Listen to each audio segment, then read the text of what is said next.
Hey there, I hope you enjoyed talking about interests with Brittany and with me.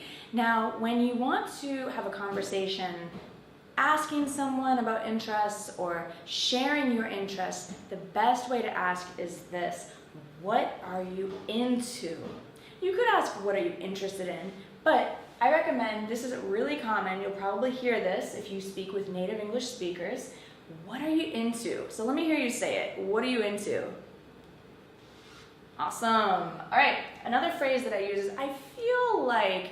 Now, typically we use this phrase to make a comparison, right? I feel like a happy child. I feel like, I feel like sleeping. So you feel that you want to do something.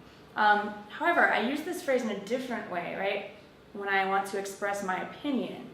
I feel like, now I don't remember what I said exactly in the conversation, but I could say, for example, I feel like Japan is very famous for ninjas and sushi.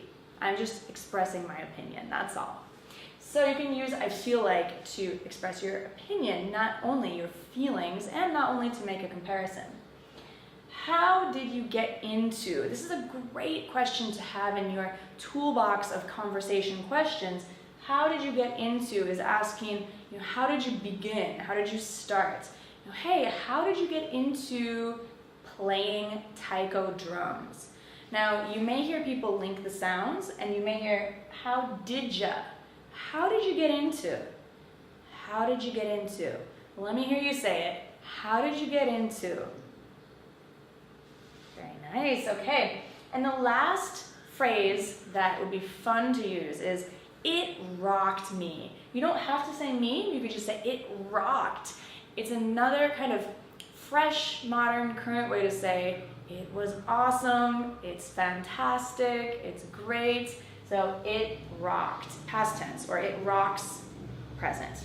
Now, a couple of other things I just wanted to note for improving your conversations is to make connections with people. If you notice that you have something in common, you can say, oh, me too. I also play an instrument. I play guitar. So make those connections and you'll form a closer connection with that person, a better relationship.